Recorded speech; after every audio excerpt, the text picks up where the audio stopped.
Fabien Aratin, vous êtes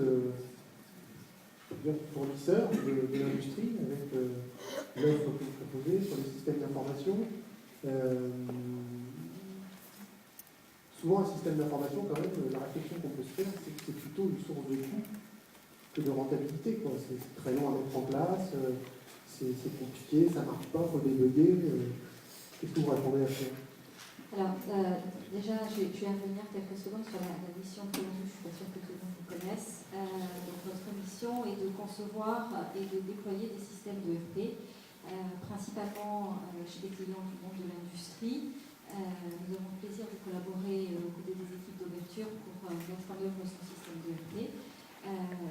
Des clients de l'industrie aéronautique et également des clients du monde de l'industrie bien de consommation, des fabricants MDD. Alors, le premier élément de réponse, c'est qu'en fait, nos clients nous demandent de les accompagner sur trois natures d'enjeux. Pour aller eux-mêmes chercher ces gisements de profitabilité, et ils demandent avant tout au système d'information au sens large d'être en capacité de les aider à les accompagner sur ces trois niveaux d'enjeux. Le premier, c'est la gestion des coûts. Alors, pas la gestion des coûts telle qu'on l'a connue historiquement, et j'entendais ce matin qu'on parlait d'un monde de choc.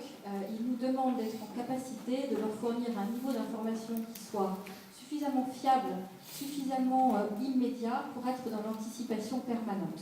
Ils ne sont plus dans des grands plans de diminution des coûts systématiques, étape par étape. Ils sont dans la nécessité impérieuse de réagir de façon instantanée et aléatoire. Ça, réactivité, absolument.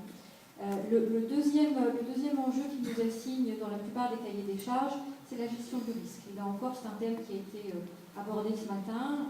La mondialisation d'une part et l'interdépendance de l'ensemble des acteurs de la chaîne fait que le niveau de risque a considérablement augmenté ces dernières années et que la complexité pour gérer ce risque a également accru. Donc ils nous demandent d'avoir des solutions qui leur permettent d'avoir en permanence des niveaux d'alerte et des systèmes de RP qui soient connectés au plus près du terrain avec leurs outils industriels.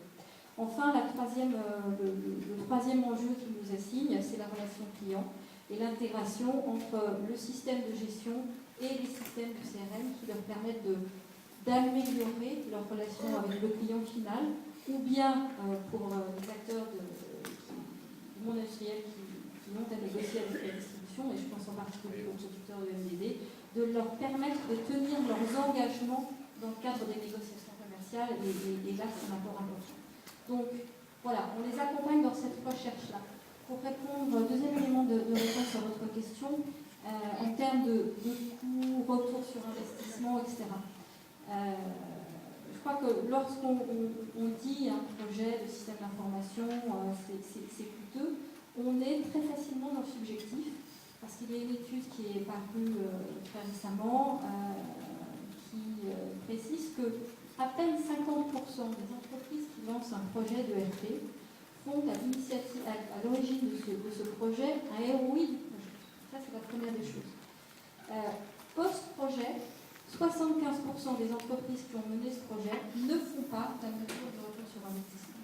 Donc, lorsqu'on parle de projets coûteux, complexes, etc., on est très facilement dans ce objectif, et c'est naturel parce que, avant tout, c'est une affaire d'homme, une affaire d'équipe, une affaire de projet.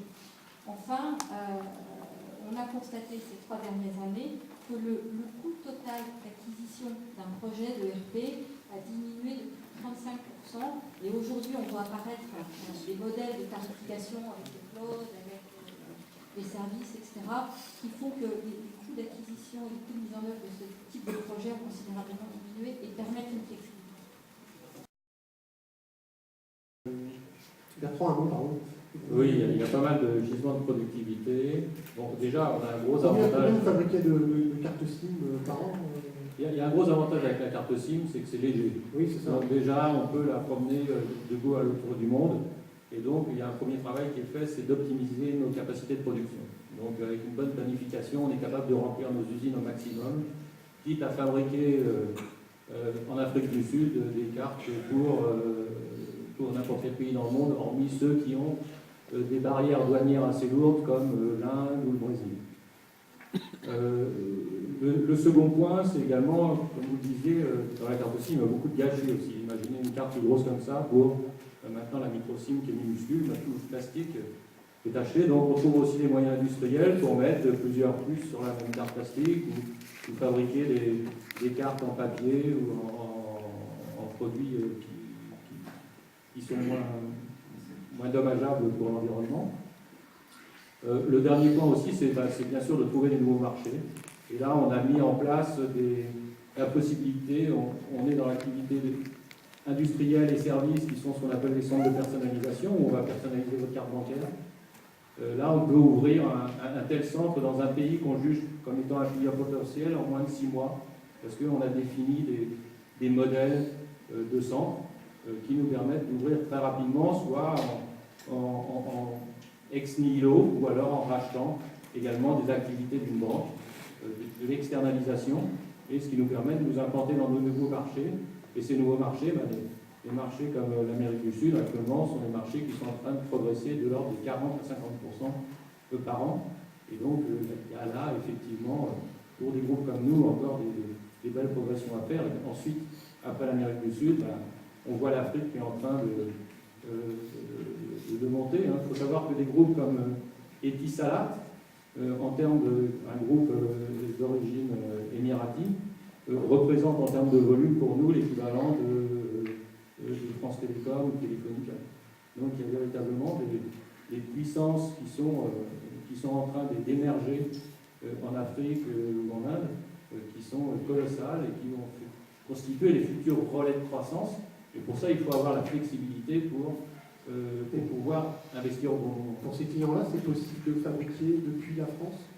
Ah non, maintenant on continue à fabriquer des éléments en France, mais c'est à l'envers de l'histoire de, quelque part, de fabriquer en France pour vendre dans des pays comme cela. Absolument.